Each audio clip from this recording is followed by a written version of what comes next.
මේ කතාව පටන් ගන්නේ දකුණු වෙරළබඩ ප්‍රදේශයේ තියෙන සුන්දර ගම්මානයකින්. මේ ගම්මානයේ හිටියා කමල් කියලා මැදි වයසේ කෙනෙක්. කමල් කියන්නේ ඔහුගේ මුළු ජීවිතයම මුහුද මත ගොඩනගාගත් කෙනෙක්. ඔහුට තිබුණා කුඩා හෝටලයක් සහ බීවර ව්‍යාපාරයක්.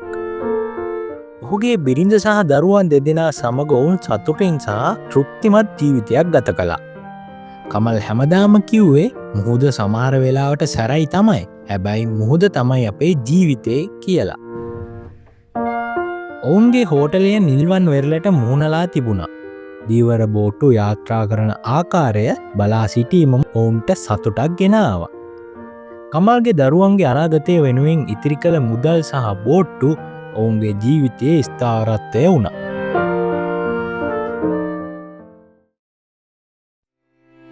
ඒක අඳුරු අනපේක්ෂිත දවසක්.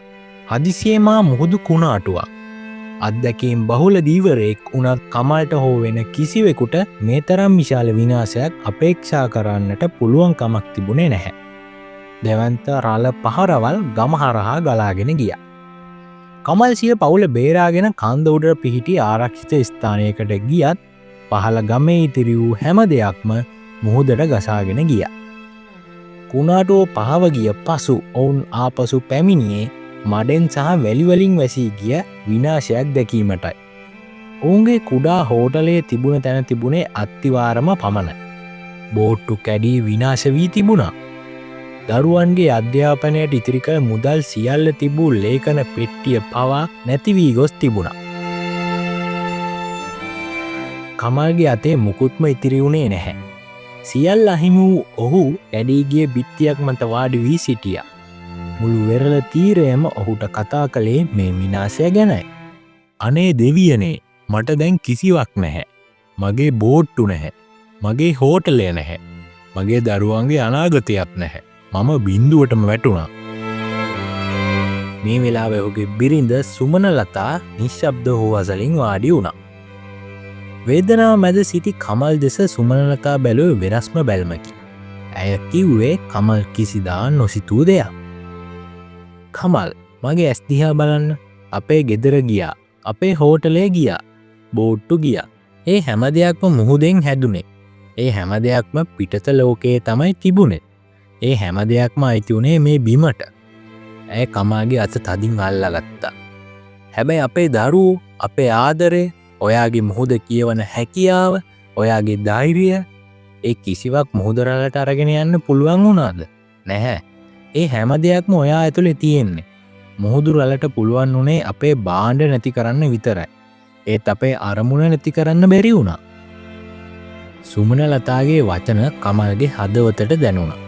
ඔහු තේරුම් ගත්තා භෞතික වස්තුන් නැති කළ හැකි. නමුත් ඔහු ඇතුළේ තිබෙන හැකියාව, අත්දැකීම් සහ නොසැලෙන ශක්තිය ස්වාභාවික ආපදාවකට පවා නැති කළ නොහැකි බව. කමල් නැවත නැගී සිටීමට තීරණය කළා. ඔහු මේ වතා විශාල ණය ගැනීම් කළේ නැහැ. ඔහු කළේ සරලම දෙයක්.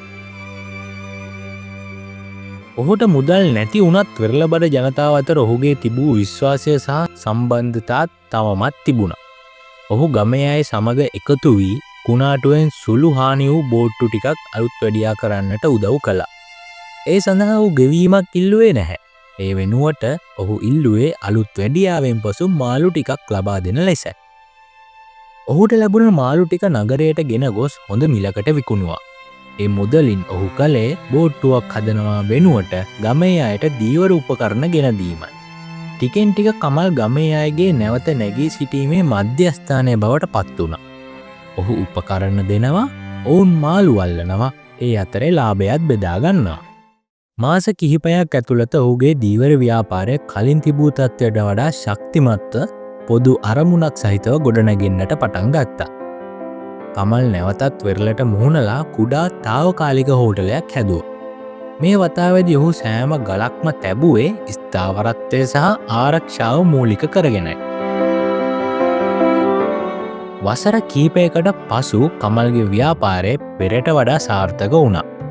අලුතින් සාධන ලද ඔහුගේ නිවස තුල වාඩි වී සිටි ඔහු තමාගේ දරුවන් දෙස බලා මෙහෙම මුමුණුවා.